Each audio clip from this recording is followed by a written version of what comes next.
One of the hardest parts of running a Dungeons and Dragons game as a dungeon master is getting your players to get off their asses out of the starting town, out of the tavern or the prison or whatever, and actually work together. So here are 10 actually good plot hooks that are going to force your adventurers to pack their bags right now. Now, the first one is to give them a burden. Now, this means that you're sort of forcing a task on them. You're giving them something that they cannot say no to, something that one of them or all of them has to carry. And that can be in the form of an artifact that is so incredibly powerful and shiny and radioactive that everyone around it needs it. So this is, for example, something like Frodo and the One Ring in The Lord of the Rings. Another great example of it that's a little more modern is Baby Yoda, right? Grogu in The Mandalorian. Din Djarin cannot just settle down on a peaceful farm planet because every single bounty hunter out there in the galaxy has a tracker that is pointed straight at this kid. And to bring that back to Frodo, if he doesn't take the One Ring to Mordor, the entire world, all of Middle-earth, is going to fall into shadow. So by giving them some sort of item or artifact or power or something that puts a giant bullseye on your player or players, they then have to move because the town literally can't survive their presence anymore. If they stick around, everybody's in danger. This lights a fire under your players and effectively makes them have to make the decision of moving forward. Now, number 2 is a burnt bridge. This is sort of like a classic clean slate. Can you hear those cicadas? I really hope you can't hear those cicadas. That's wild. Giving them a clean slate. This is kind of a brutal... You can hear that, right? No. Okay, hang on. I have to shut my door. Burning the bridge for your players is sort of a classic clean slate. It is a brutal reason for them to have to move forward. And it's brutal because you're taking their home away from them in a lot of ways. So, for example, in Star Wars, Luke Skywalker doesn't leave Tatooine because he's bored, right? He even says that he cannot leave, even though he really, really wants to. He leaves because at some point, spoilers, by the way, maybe 50, 60 years in the making here, but he leaves because his aunt and uncle are killed. They are, I don't know why I laughed. That's not a good thing. It's not happy. I got oh boy. He leaves because his aunt and uncle are killed by stormtroopers, and he has absolutely nothing left to stay for. So if you take your home away from your players and force them out, or you give them the freedom to go out because that village is destroyed or their family is gone, when they have no anchor left, yes, it's really harsh, but it makes them... It turns the commoner that they are into the desperate wanderer or the adventurer that you want them to become instantly. Now, at number 3, you have the ticking clock. So this is sort of something that is happening that requires them to move quickly, because nothing is going to cure a player's lack of momentum or lack of desire to get out there and do something more than an absolutely terrifying deadline. So in this case, you can sort of take a look at Princess Mononoke. As an example, Ashitaka is cursed by a demon. If he stays at home, the infection is literally going to eat him alive and he is going to die. He needs to go and find a cure, and on top of that, he needs to go find out how he can protect his village. In The Last of Us, the journey that Joel takes is the literal only hope for a cure. That is kind of big stakes, right? That is a huge ticking clock. If he doesn't go and take Ellie to the Fireflies, they may never ever cure this, and he will never get to see the world that he grew up in again. This creates really immediate aggressive momentum because every single day that your players spend resting in a tavern is a day closer to a game over screen, right? So by putting that ticking clock into their story, into the game, into one player or all of the players, right? Curse them all. In fact, if you curse your players, you can tell them I told you to. Go ahead. But by doing that, by cursing them, by giving them that ticking clock, you are creating a very real sense of momentum, because if they don't do it, well, then they don't get to play the game because their players are going to die. Or the characters are going to die, I should say. Now, number 4, you have Rite of Passage. So a great example in our case here is sort of Keyleth doing the Aramente in Critical Role, right? She needs to leave her hometown because it is part of her process. It is part of her culture that in order for her to become the leader that she was born to be, that she was destined to be, she needs to go out there and visit each of her sister tribes, master the elements, come back. In Kiki's delivery service, she goes off to learn how to become a witch. In the predator world, the predators go to a planet to hunt, and they cannot come back until they have hunted the biggest, baddest thing around, right? So by giving them something that they can be proud of to represent, by giving them some sort of cultural reason or some sort of family reason, the world becomes their classroom. They cannot come home until they've graduated. At number 5, you have the sort of everything you know is a lie. You're really just pulling the rug out from under your character. So this is your red pill moment, right? The glass shatters, that cozy village doesn't feel like a home anymore. It is a claustrophobic cage. So Neo in The Matrix, or Guy in Free Guy, if you've seen that movie a little more recently. Once they realize that their reality is a complete simulation, it is a big lie, they can't unsee it. So maybe your players discover that their peaceful valley is this huge illusion that's being maintained by a mind flayer or a hag or something like that. They leave because they want to know the truth. Why is this happening? What is causing it?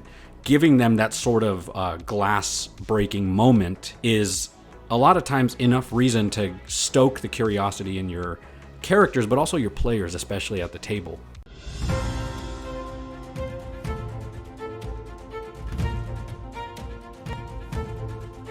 Breaking news. Dungeon masters everywhere are being exposed for describing taverns like IKEA furniture instructions. Players are calling for immersion, drama, music for God's sake, and quote, like at least a little bit of ambience for once. Experts say the answer is clear. Describe. Thousands of professionally written descriptions for taverns, monsters, NPCs, items, and more. There's maps and music and ambience and sound effects too. DMs using Describe report instant immersion, cinematic moments, and players who genuinely believe they prepared all of this ahead of time instead of crying right before the session. Lore, back to you. Number 6 is the need to find a solution. So sometimes your town is in trouble, your family is in trouble, and there's nobody around to help because they need somebody who is crazy enough to go get help. So a great example of this is A Bug's Life. Flick leaves to find warrior bugs to save his colony from the grasshoppers.